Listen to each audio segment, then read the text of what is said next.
I told you that when you're taking a ride on this roller coaster, your restraint does absolutely nothing. But you're probably asking yourself right now, wouldn't the coaster be unsafe if it didn't have the over-the-shoulder restraints? Well, that is actually not true. You don't need the restraint system found on this coaster. Why, you might ask? Well, let's find out.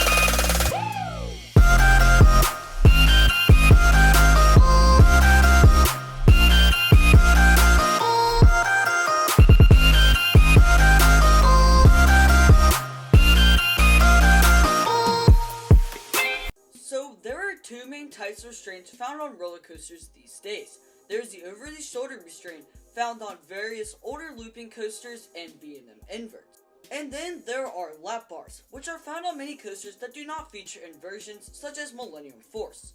But the over-the-shoulder restraint honestly should not exist because it is completely unnecessary. But we'll get to that in a little bit, because we have to first learn how does a roller coaster restraint work. When you go to ride your favorite roller coaster, you are going to be secured by some form of restraint, whether that's an over-the-shoulder restraint or a lap bar, or even on some milder coasters, a seatbelt. These restraint systems act in a way to keep you secured in the train at all times, and to not throw you out of the train, which would be very bad. Restraints are what make roller coasters safe to ride for everyone, and I just want to say that roller coasters are incredibly safe, no matter what restraint type they feature. So for instance, when you're riding, say, a B&M hypercoaster, your lap bar is what secures you throughout the ride, in places of negative G-force and positive G-force. Negative G-force is commonly referred to as airtime. It's where you feel weightless and are lifting out of your seat. It commonly occurs on airtime hills like I'm showing you right now. Positive G's are when you are being forced into your seat and you feel heavier. You can basically think of it as the opposite of negative G-force. Roller coasters are designed to feature both negative and positive G-force. These two forces help create the wild and out-of-control roller coaster ride experience. But what makes a good roller coaster restraint? Well, first of all, it has to be able to properly secure the rider for the forces exerted on the rider during the duration of the ride experience. A good restraint also needs to be comfortable and not interfere too much with the ride experience. Well, here is where we run into the problem with the over-the-shoulder restraint. The over-the-shoulder restraint does a perfectly fine job of keeping you safe and secure during your roller coaster ride experience. But it could be done better, and I'll talk about that here in a little bit. The real issue with the over-the-shoulder restraint is it A, interferes with the ride experience, and B, it can be really uncomfortable at times. One of the biggest problems with the over-the-shoulder restraint is headbanging.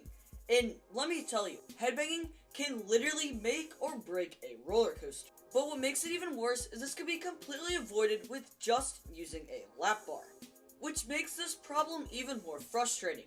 It's a super simple fix. If you just use a lap bar, you can't get headbanging. Well, you might be asking yourself right now, a lap bar restraint on a coaster that features inversions? You just can't do that.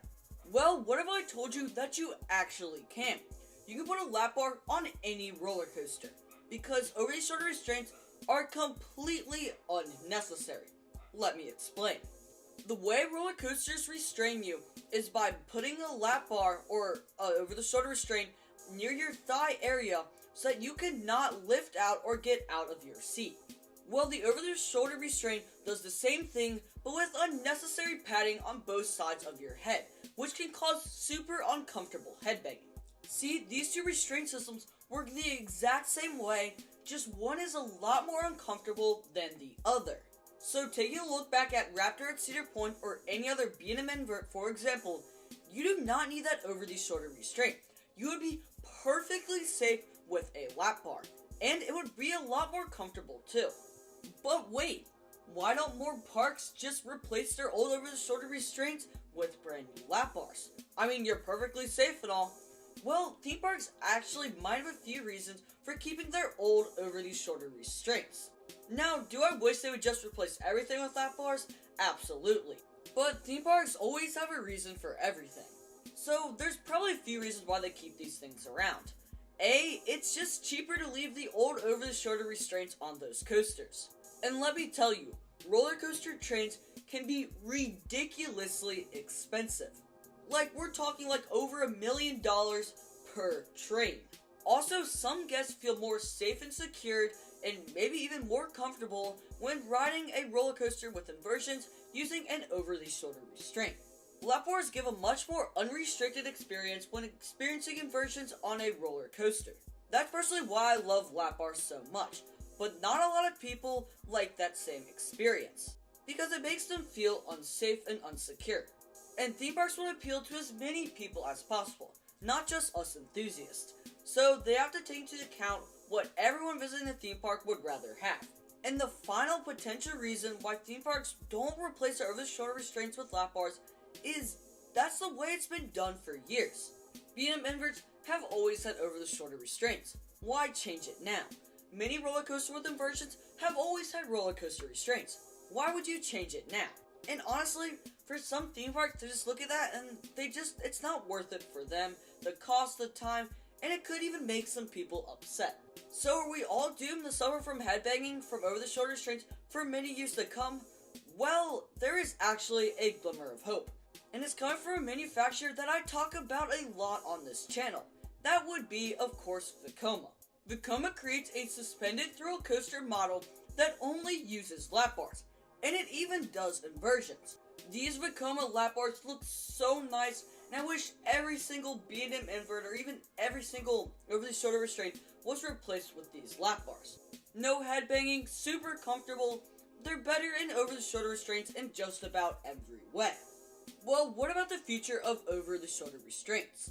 Well, I definitely think that most coasters that already feature them will not get rid of them. That would just be silly for a lot of theme parks. But I feel like we're already seeing an industry-wide change that the over-the-shoulder restraints, it's just obsolete. And we're seeing a ton of lap bars on a lot of coasters right now. And I wouldn't be surprised if in 10 years, the over-the-shoulder restraint is completely gone from every new coaster. But as with every theme park theory, I guess we will have to wait and see. But wait a minute, what about Vekoma? What's next for them? Well, if you want to know why Vekoma will dominate the industry in a matter of years, then check out the video on your screen right now. And as always, thank you guys for watching, and I will see you all in the next one.